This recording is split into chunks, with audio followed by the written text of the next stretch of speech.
Welcome to the first ECIS PE podcast. We are a group of physical education teachers working in international schools around the world. We voluntarily meet throughout the year to collaborate towards our main goal of creating our annual PE-specific professional development. Each year we find ourselves guiding the host school towards preparing workshops, keynote speakers and many of the behind-the-scenes logistics. The ECIS, or Educational Collaborative for International Schools, physical education conferences are based on the philosophy of teachers teaching teachers. The majority of the workshops at our annual conference are presented by the delegates themselves, full-time physical educators. These annual themes are set by the host school and all the workshops are tailored neatly to support them. Since 1995, this concept continues to allow our delegates to share and grow in a unique manner. You can contact our chairperson, Dominic Dalle, at ecispe.sig@gmail.com.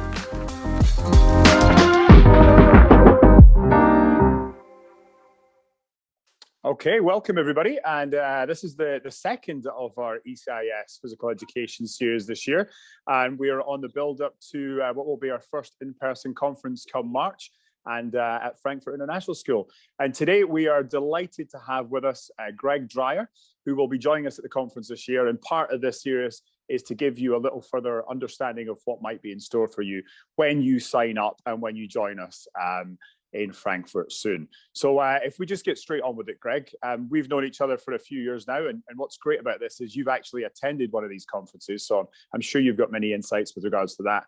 But what you've become known in the ECIS world anyway, not only are you a fantastic resource for physical education, you've worked in higher education, you've been a head of department in at least 3 schools in the London area.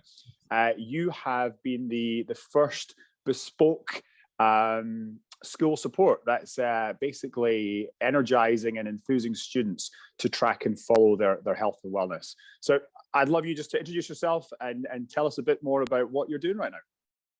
Well, yeah, I think you covered the highlights. I've always get a bit wary when people say I was I led PE in 3 different schools, because it does link the question like, why did you move schools? And I'm happy to share that with anybody like who wants to have a chat over a coffee. It's probably quite a boring story to tell on here, but yeah, I decided quite early on that I didn't want to go into school management. So yeah, for various reasons, I had about 16 years working in London schools, and then I went into teacher education, and that led into research and work in higher education for I guess period of 14 years. And yeah, in the last 20 months, I've been full-time on our app miMove, and we developed miMove.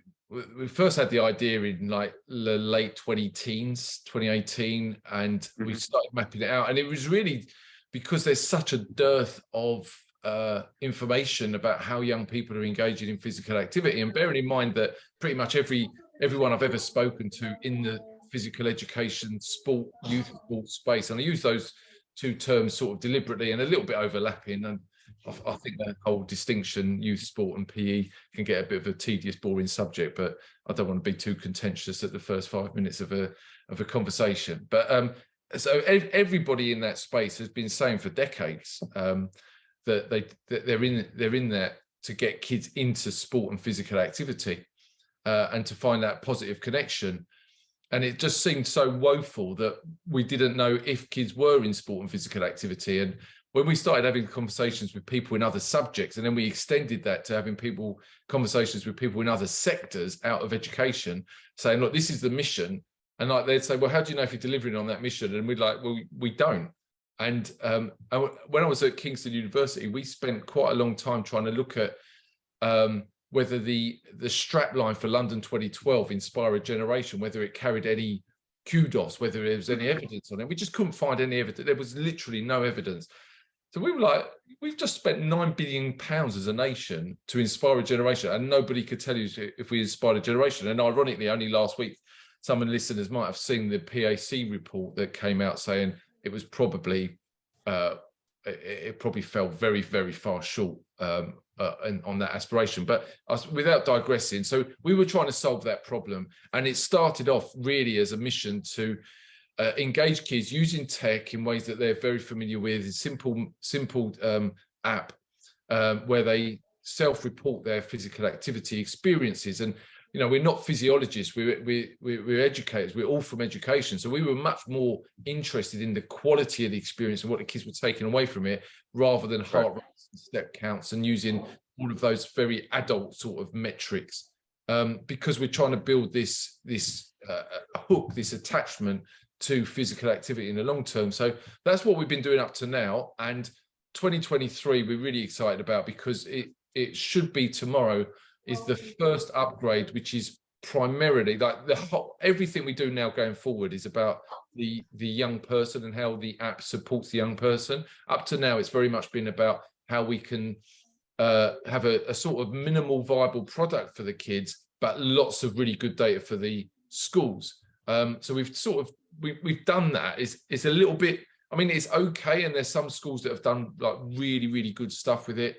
But we're very excited about ways that we can utilize tech in ways that haven't been done before to really support young people get into physical activity. But so we always say we sort of sit between ed tech. We draw a little bit from fit tech, and we're about to draw much more from age appropriate social media experiences. We sort of cherry pick from everywhere. Probably spoke far too long, but I do apologize. No, it's really, really useful. I think it's important that those that know nothing about miMove have that kind of background and the way that you approached it in the first place, and that you've seen that missing part, not in the market, because that's a cheap way of looking at it, because obviously we're thinking about students' health and wellness, but there's certainly more can be done. And being an early follower, I know during COVID, we were on early calls together, and I adopted it in some of my classes. And the ESL, just getting to know the kids a little bit better outside of the classroom was enhanced as a result. And we had those early discussions. Maslow before Bloom for me is super important in that relationship you have with a student, and they want to be comfortable. And just even something as simple as an emoji feedback. I mean, this new generation, that they react to that very quickly. Yeah. And as a teacher, it was an easy way to scan and see if there was any discussions to be had, et cetera, et cetera. So with the schools that have used it so far, Greg, with the feedback they've given you, what's been 2 or 3 of the plus points for them? I think you just hit the nail on the head. It's insight. Schools that are genuinely on, there's been a lot of talk in the last 5 years in the subject area around like what makes a meaningful experience. And I think we've become increasingly aware that one size doesn't fit all, and what works for maybe us as teachers and as physical educators doesn't work for a generation that is growing up on personalized experiences. Quite rightly, you probably guess I'm not coming from a perspective where tech is the devil incarnate. I'm coming from a perspective where tech isn't going anywhere, and we need to be using it to engage kids in ways that they're comfortable being engaged for other purposes. And in our case, it's specifically about engagement in sport and physical activity. So that's the real plus. There are some schools that are really big on the data. And, I know later on in the conversation, we're talking about how it fits in with the conference theme, but, we built it with inclusion very much front and center. And one of the things we learned really early on was different schools have got different agendas and will use it for different reasons. So, there are schools, usually independent schools, who will use it primarily as marketing tools. They will take the data and, I think there's a lot of positives in being able to message, 86% of our kids were active last week. What's there not to like about that? I presented to FaZe earlier in the last week, and in preparation for that presentation, I did some social media trawling to look at what schools celebrate, and you probably won't be surprised that the vast majority of tweets and social media posts related to our field were all to do with well done to the Year 9s who performed really well against so and so. And and don't get me wrong, school sport was a massive part of my life, but I think we're all acutely aware that we're probably talking about 10, maybe 20% of any year group. So like, how do we celebrate the efforts of the other 80%? I don't think that needs to be an either or. I'm not trying to set up a binary or either all inclusive or you're in school sport. I think we can easily do both. So one of the feedbacks that we've got is, equipped with this data, we've got more to communicate about with minimal effort in capturing that data and putting it back out there. So yeah, that's where it's at the moment, and where we're going with the product development, with the app development, is takes that to the next few levels, to be honest. And yeah, but yeah, that's where we that's the sort of feedback we try and talk very regularly to people who are engaging with the app, and I mean it's crucially important to us. Yeah, and that feedback, look, like you're saying, it works for both teachers and for students with teachers at the same time. Yeah. And I know that one of the features that I certainly use with kids in my classes a couple of years back, and I've got back into the habit again as we approach the conference, is just that idea of, so any formative assessment, like you've got the assessment tools in there, which are fantastic, and they're all encompassing all range of movement, personal, social, and mental health, et cetera, et cetera. And just being able to give that immediate feedback and have a word bank of feedback built into the app is something that I've really enjoyed using. With that in mind, going forwards to the conference, then I know Chrissy Moncrief, who is our host in Frankfurt this year and is on the PE committee as well. She's working with some of our classes. How are you looking to blend those together, and what might the conference session look like? Yeah, so we're really excited about Frankfurt generally. It'd be awesome to be back face to face. I've always had, I don't know if problems is the right word, but I've always wondered if we could do CPD better.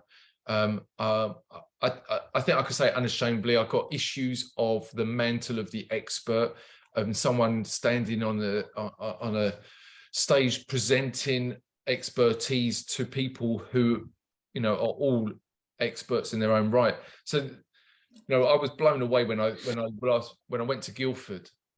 With the whole vibe, the whole ethos of ECIS and teachers teaching teachers. I thought that was so positive. And yeah, I think there is a place for new thinking to come in. And I think there is a place for people to, listen to others. In fact, the last few years, I've taken a lot of inspiration from people who are outside of our immediate field and immediate subject area, and just that challenge of how do we apply this thinking. I've mentioned the phase presentation I did last week. That was actually called "What Can We Learn from Google in Physical Education," which isn't an obvious bedfellow, but taking loads of inspiration. But what I'm really looking forward to is that the plan is to co-present with Chrissy. So they're up and running, increasingly up and running. So they would have like 10 weeks of data. And I know Chris is on the call, so she might unmute and shout me down in a minute, but they'd have about 10 weeks of data. So what we're planning on doing is looking at the thinking behind the app, and then looking at the application of it, and then how that impacted on policy and practice. And 10 weeks isn't like 10 years, we accept that, but it's just sharing that real life application, including, the things that are difficult, the things that are challenging. We're not pretending that we've got a turnkey solution and you use miMove and everything comes to place. What we're saying is miMove is a key tool to help do better, do what you're already doing, but hopefully do it a bit smarter, do it better informed, make decisions based on that. I think Adam put his hand up a minute ago. I was just going to guide you in that way. So Adam, if you want to fire away, young man. Yeah, I was just thinking as you were talking, and we all know that for professional development to be successful, there has to be that quality follow-up. So participants coming to your session itself, and what you just said, you're giving them that example. But my wondering is, what are they going to be able to, one, take away, and two, how can they follow up, or what do you see as that sort of follow up for them if they do come to your session? Yeah, that's a great question, Adam. So we at the moment, I'm not sure how long we're going to be able to maintain this, but we offer included in miMove unlimited professional and tech support. So like what our vision is all, which we're sort of working towards steadily, is that professional development related to how do we improve our physical education programs within a school is actually triggered from questions and lines of inquiry that comes from the data. So if the data is showing that a specific cohort of kids within a school, so let's take a really typical example, year 8, year 9 girls activity levels drop off. Let's just say the data's showing that, and levels of engagement, level of satisfaction, enjoyment, etc. drops, then that should trigger how do we engage that cohort of kids better than we're currently doing. And there's a whole line of inquiries that come from that. Now, bearing in mind what I just said about the expert, I'm not going to pretend that I've got all the answers to that. I think I probably can have a reasonably sensible conversation about that with some sort of alternative or key strategies that might help. But the answer's in the room. And for us, probably the most exciting part of our work is that our room is becoming a worldwide phys ed department. Like, we were really excited that we've just started like a quick WhatsApp group. It's only like a week or two old, so it's not exactly populated with challenging questions and idea exchange. But that, and of course you can have an online forum and stuff, but like, we're a bit wary that people don't really want to be logging into another forum. So quick, like, this is what my data is showing me. Anyone got any suggestions, or how did we manage that? So we're really looking at, like, a bit like the ECIS conference in itself, just that community of practice that stays connected, that's based on the activity experiences. And the key thing is the evidence that the app is showing as to where we're going to go. And then you've got a really great story, because, if you can show, the mission is to get every kid into activity, or however you're going to phrase that, and if you could show that over a year, you've got a 12, 20, 40% increase in regular engagement, or even if it is that year 7 and 8 girls, or 8 and 9 girls cohort, that you've impacted 21% on their activity rates, I think that's a really positive conversation. And I think it's great for the kids to hear that as well. I think it's really important for the kids to hear that. Yeah, I loved Adam's question there, because that's the one thing. It's like, when you go to a presentation at any conference you go to, what are you going to go away with? And then how is that going to play out, not just in your immediate, week, 2 weeks, 3 weeks after the conference? How is that sustained? And also the idea, obviously the premise that you built there, Greg, in terms of teachers teaching teachers, all the brains in the room with all these different, it's like the kid in the class. You're going to personalize that, relate to your school, the culture of the school, the culture of the classroom, so on and so forth. What activities, I'm surrounded by snow right now in Switzerland. Snowboarding and outdoor pursuits is a massive part of the Swiss lifestyle.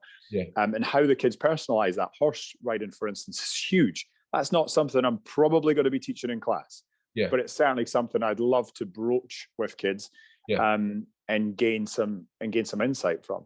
I really like the idea of, here's what the evidence is saying. It's universal for us all. We're all in different schools. We can look at it and just come up with certain suggestions that might or might not work for the population we're working with.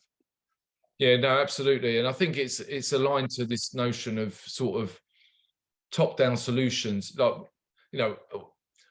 as I said, I managed departments, worked in education, in higher education, and a little bit in research and stuff.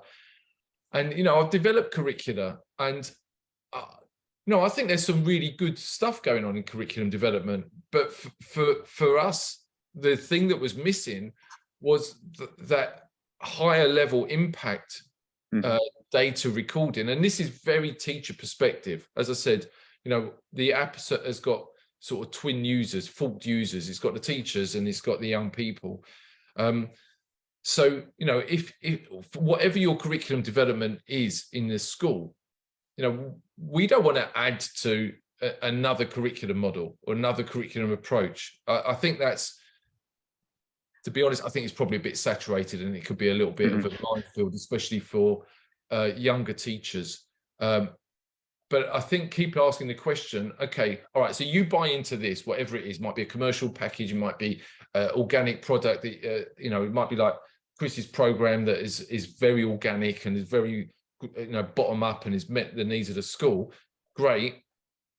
How do you know if it's doing any good? And that's what we should keep coming back to. And our colleagues in, maths and English, dare I say it, they've probably got data overkill, I would imagine. Well, I've spoken to them and they have got data overkill. I'm not suggesting we have that amount of data, but you should really easily be able to see what the kids are doing, what they're enjoying, etc. And what impact it has out, beyond the school gate, which is also been an aspiration of phys ed for donkey's years. Impact beyond the school gate. And the whole notion of lifelong, there's been times when I think, well, maybe we shouldn't have that aspiration because it's right. But now that we've developed the tech, you can actually see if you're impacting beyond the school gate. You've invested really heavily in, I don't know, over here, the schools are doing daily mile is a big thing in primary schools, right? Now, whatever you might think of that, I think it's a fair question. Say, okay, if the kids are running 3-4 times a week for 15 minutes, if that's good, would you expect them to want to run more in their own time? Would they be enthused to go for a run or to join a park run or whatever it is? I think that's a fair assumption to make. Or they might be running less, and then it's like, well, we're putting them off. So we have to have this information, I think. Right, and that there's one of the elements of miMove that I've seen over the years is that you can see and you can reflect on when you do the assessments, the habits that these kids have, and ultimately we are habit forming. It's part of what we do in our classrooms every day. But what impact beyond what happens in the class is a huge part of it. When you see kids in the gym, when you see kids running clubs, when you see, all that stuff. But the other piece that I'm thinking of right now is, I think you've actually lined this up nicely, Greg, and maybe this has been premeditated. I'm not sure. Like the conference theme this year is United in Movement. And when I think United in Movement and I think about miMove, all of the above that you've suggested so far, it just tailors itself brilliantly to everybody going in the right direction and trying to help each other that way. Was that planned by any chance? No, not at all. Chrissy, did Chrissy put her hand up? Was I mentioning it? Yeah, hands up. I'll let you. Yeah, she's up. Yes, I did put my hand up. Sorry, I've been a little in and out, but I wanted to share a couple things. United Movement, yes, that is our theme. So we're very excited to be working with Greg. And in our in one lens that maybe people don't think about in our United in Movement that Greg and I are starting to explore a little bit, as in addition to being in our physical education department, I'm also an advisory lead for grade 7. And so we've been really trying to get our advisors to get onto miMove and see what their advisory groups are doing, because it's just another conversation. So United in your school in movement too, that it's not just coming from the PE teacher, but the advisors interested in you as a person and interested in you in your sport or physical education pursuits and your academics as well. So there's been a couple surprising outcomes of that. One of our launches was that we had a number of activities students chose from and they got to participate in. Of course, that was fun. And then they've asked for more. So we're having a monthly advisory session where we're being active together and they get to choose from 6 activities. And of course they're being active in PE too, but just to be active with their advisors. So it was another way of uniting. So that was a surprise outcome that weren't expecting, but has led to increased movement and advisors and advisees seeing each other in new ways.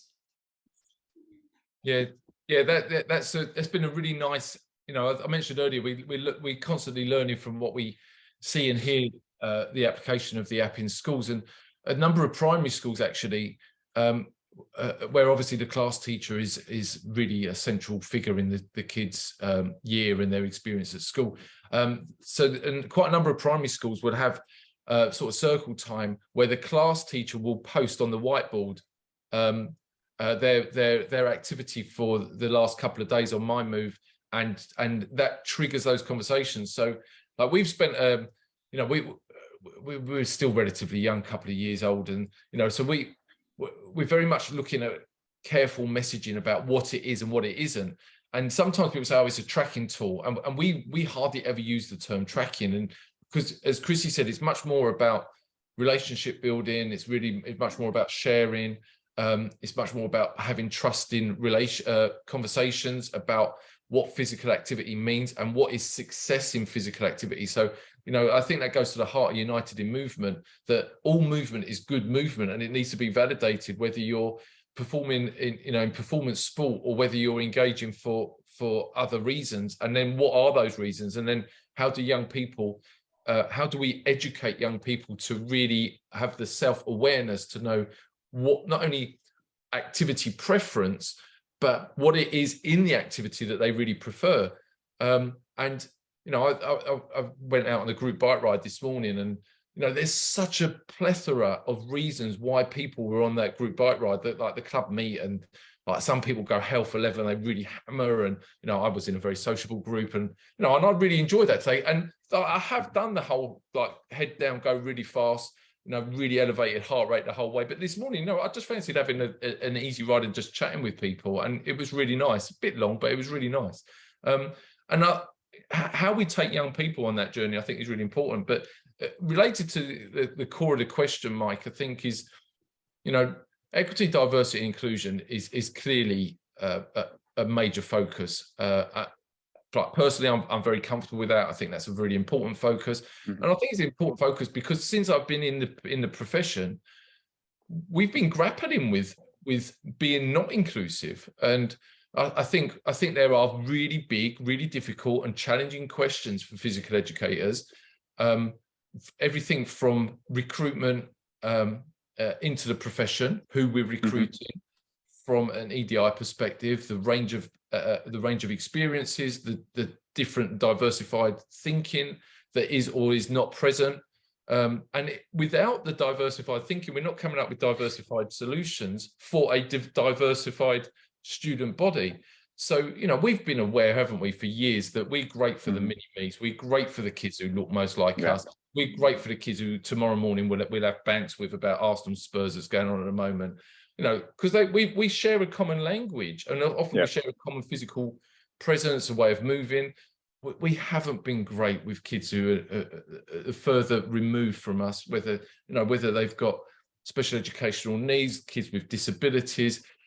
We haven't been great with girls, as I mentioned earlier, you know, kids of different sexualities, you name it. Like, we have not been great with that, and we have to hear them. So another thing that we're very excited about on miMove is hearing young people's voices. Right. Yeah, I think that's imperative to moving forwards in any part of physical education, is making sure we're providing for the student body that's in front of us. And it's something that I think we're all conscious of it. You know, when you're saying that obviously the mini-me's and so on and so forth, and the banter that you know you're going to have in a class, you know you're going to relate to those kids that are playing for the school teams and so on and so forth. But I do find that miMove, there's the comments, and Chris, she alluded to this as well, the comments that some of the kids, the little bits of feedback they put on there, the way they describe their feeling in the activity, or the emoji, the way that they put that down, allows you to enter a different world that possibly we were not in at their age. With regards to the way we seen physical education, we seen that opportunity to, you know, to thrive and grow. They're seeing it in a totally different way. I'm working with a senior right now, and I've been using miMove sometimes with the CAS kids in IB. It's just a wonderful platform. We started it in 9th grade, so now that they're in 12th grade, it's easy for not just to track. I don't want to use the word track, but to then have the conversation. And one of the young ladies was basically, when she started this journey, the worst thing in the world to her was being in a forum where she was seen, where she was doing physical exercise and she was seen. She now goes to her local gym on a daily basis, thrives in that environment, has become comfortable in the uncomfortable, which is, again, it's a huge goal of all of us, not only ourselves personally in the way that we grow and learn as human beings, but with the kids in our class. And it's just broken down a few barriers that, to be honest, I'm not entirely sure how I would have got to know that kid as well. So I've really found the love for that piece of it. Yeah, I think that's wonderful. And, you know, it's aligned to a challenge that I used to put to our students in teacher education. And I wrote a blog about it around 2 kids. What do we consider success to be? And it was Charlie and Rabina. And Charlie sent in his Liverpool football shirt, having made a debut for Liverpool, and it gets framed and put on the wall. And Rabina sent in her Race for Life 5K t-shirt with a note saying, "You probably don't remember me. I never took part in school sport. I was always very quiet. I wanted to be invisible." Right. But since leaving, so it's like being active despite her PE experiences. But she's developed she's done couch potato to 5K. Anyway, she's got the t-shirt. And the question I always put to the trainee teachers is, do you put it up on the wall along with Charlie's Liverpool shirt? Right. And, you know, do you really think that you've impacted? Now, this really varies on schools, and knowing a little bit about your program, maybe the answer here is a little bit more yes than in some schools. I dare say in my school, I worked with kids who went on to play pro football, and like, did I impact on their development? I don't think so. Their clubs probably did. Their parents might have done. So, like, are we more responsible for Charlie? Is that more of a win for us than Rabina's 5K t-shirt? So it led to some very interesting conversations. But if we are genuine about uniting the movement, the first thing we have to do is, I think, reframe success, and that leads to really difficult questions. Like when you're doing a unit of work in a given activity, why do we assume that success is that they make progress in the activity? Rather than, and it's much easier to see if movement, if a kid's doing a better push pass or shooting a basketball better, it's easier to see that over time. How do you see that they're developing a more positive relationship with basketball? Right. Which, is probably going to be your platform for future skill development. But if a kid goes out to play 3v3 and they sort of manage and they enjoy that, over time, they probably will develop skills, but that might not be the high priority for them. They just might like going out. Right. I see that with net games loads. I mean, there's tennis and badminton. People don't make progress all the time, but they still go there Tuesday night and enjoy hitting a shuttlecock. So, yeah, what is success, and then how do you teach for it? I think they're really challenging. Adam's got his hand up again. On you go, Adam.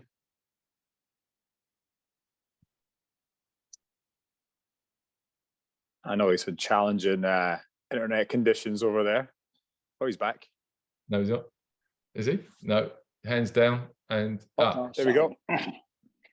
So, Greg, you were just talking about ITT, and I remember during my time teaching on the ITT programs that I would ask that question about what is your experience of PE, and the majority was.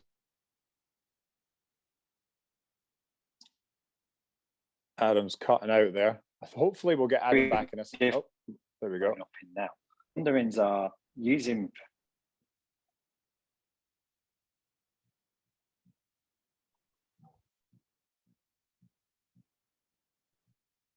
Adam, we missed most of that question, unfortunately. Greg, did you catch much of it? Well, the ITT experiences, I think, I'm guessing Adam was talking about sort of non-generalists, and I've done an awful lot of work with primary ITE over the last 15 years or so, and for various London university providers in ITE, and the primary school teachers who get one day, and I rarely come away. So we start off, look whether they're reflected on their relationship with physical education, physical activity generally. Like, some of the stuff is heartbreaking. Absolutely. I mean, I've had young teachers, trainee teachers, break down, cry in remembering the humiliation that they experienced. One woman I remember last year had a panic attack and had to leave the session for a while, and that was all induced by remembering experiences that people in our subject area had provided. It was utterly heartbreaking. But yeah, yeah, 3 days over 3 years. Yeah, that's the undergraduate program, as Adam said. On the postgraduate program, it's just the 1 day. So yeah, really challenging stuff. But I think one of the things that we sometimes feel about the work that we're doing with miMove is that it's too straightforward, and people are working under certain constraints, certain interpretations of education, certain school systems, which mean all departments, all subjects have got to do the same thing, even if it doesn't really fit.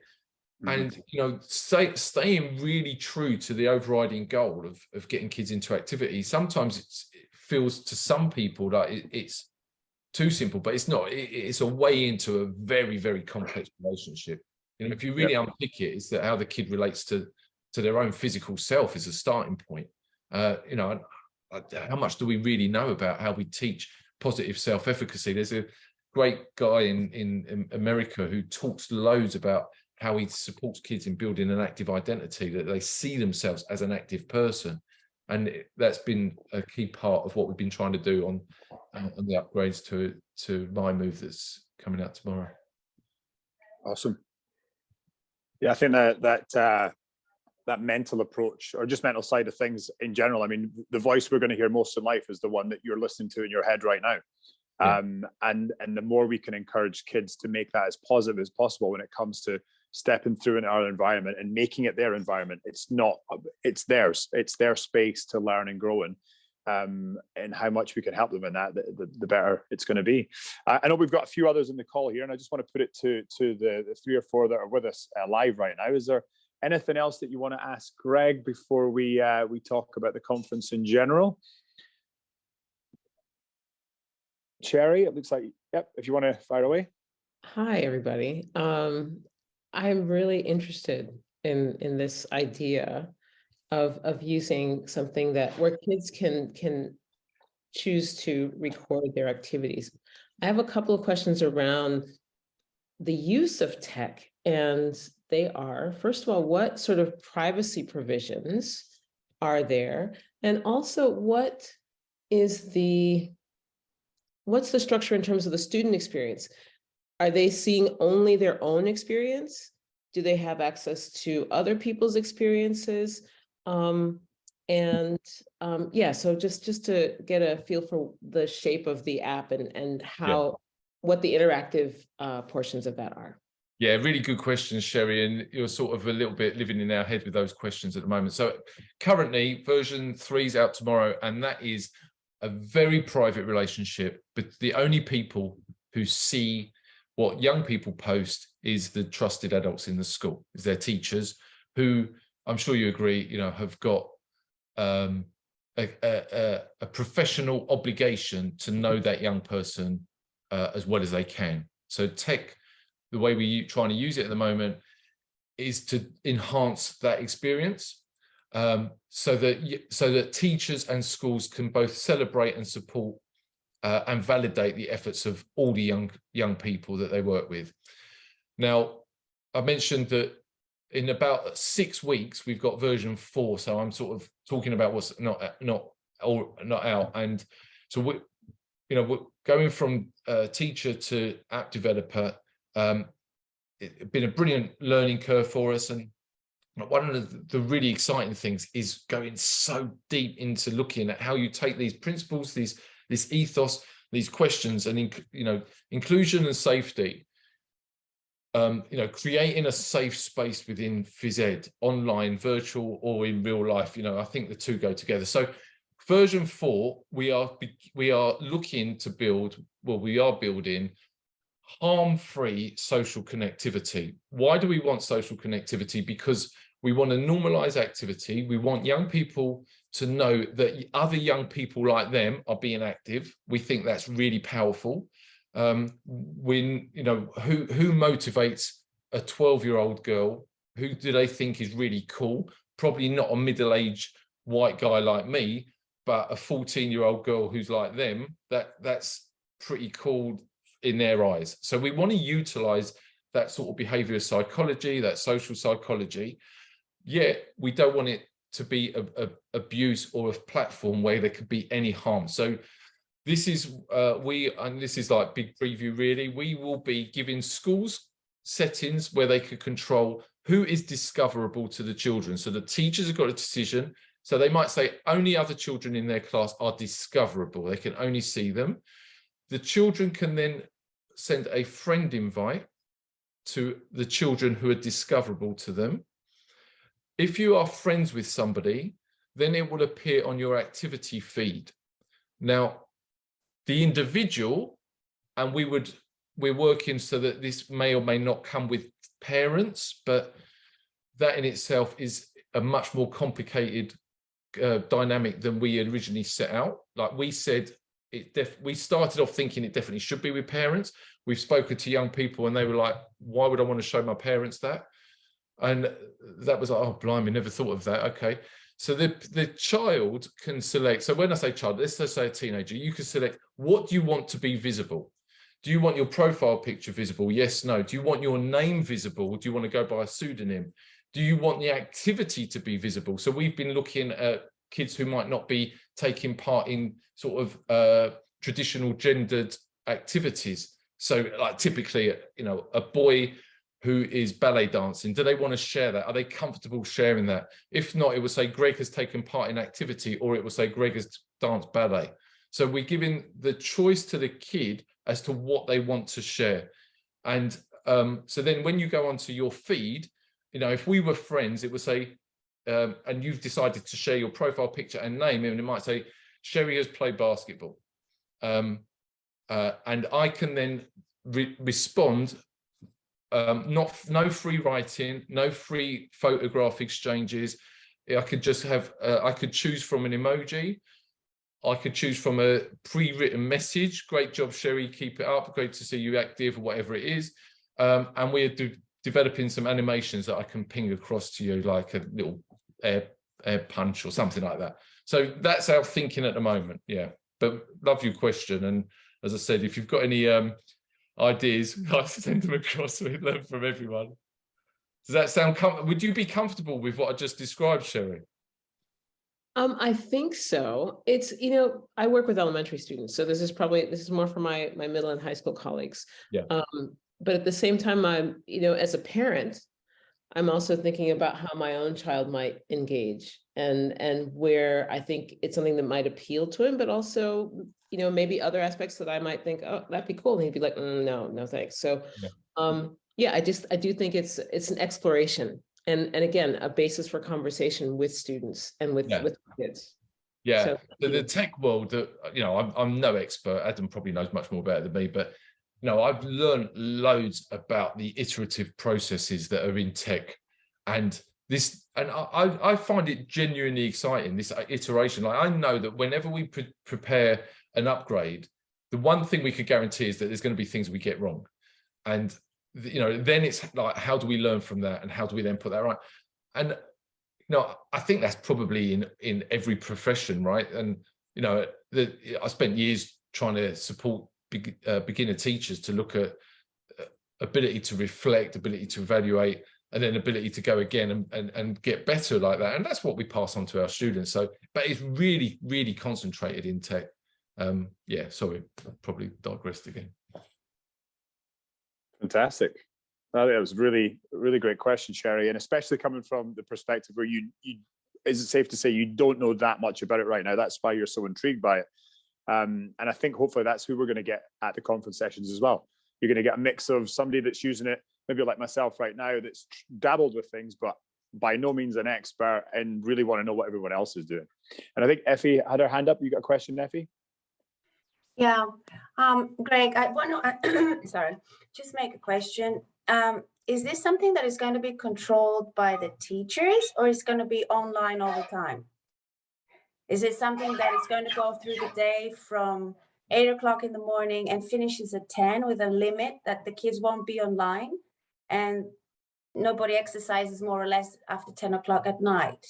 So, and then you won't give them this ability to be on their phone or on their iPad to use it, let's say again, technology like they do in the day. Is there an ability that there's an option that you can cut this and have it as a tool for them? And it's actually a little tool for you guys to say, it's healthy to work out until 10 o'clock at night, that you keep your mind and body healthy if you have your sleep time too after 10 o'clock. So I don't know if there's something that will stop them work and be on the phone or on the app at that time. Yeah, that's a really interesting point, Effie, and we've not considered that. We're not aware of any platform that shuts down for, you know, whatever it is between 10 and 7. I think there probably is a good reason for both adults and kids to be offline for a certain amount of time within 24 hours. So thank you very much for flagging that up, and we will look to explore that on our roadmap. We hadn't thought of that. Yeah, I don't know how easy it is to do that, but yeah. I know, I have no idea, to let you know, to tell you the truth. I'm just wondering, because there's students, and because Sherry mentioned as a mom, considering all their kids are in front of the computer the whole day, what about going back in again, just even for a fitness activity, or just to say to someone, I did this today, I ran 5K. So what if for this reason, that will be a little star for this application, like, our application starts at that time, finishes at that time, because as PE teachers, we want to manage the sleep hours, healthy manners, and all that stuff. Yeah, I think there's a really nice idea there. I think as a parent too, I think the pragmatic choice is, if we shut down miMove, and I'm not saying for a moment that we're anywhere in this league, but Instagram's not going to shut down. So if they're not, and I'm not saying that the kids will use either or, but I think it is, as we sit in EdTech and we draw and we try and stay very true to sound educational principles and sort of inclusive principles, then there probably is a really good reason. And I'm just thinking aloud here, as I said, you're the first person to flag that. There probably is quite a nice idea to manage that. We also really, and I think this is a bigger conversation, but we sort of push back a little bit on being considered a health promoting app. So we have had some teachers ask us to put health metrics on it, anything from nutrition, recording, eating, what food kids eat, to how much water they drink, to how much sleep they drink. And at the moment, and for the full, so I can't see that we would change saying no to that, because we don't set ourselves up to be a health app. I think the relationship between physical activity and health is really challenging and problematic anyway. And it's not our lane, and there are really good apps that do that. And I'm not sure I feel very comfortable with a kid recording all of those metrics. I'm not sure that supports a really positive relationship with food, or with good nutrition, or indeed with good sleep, really. But yeah, that might be a side session at the conference. But yeah, that's the nice point.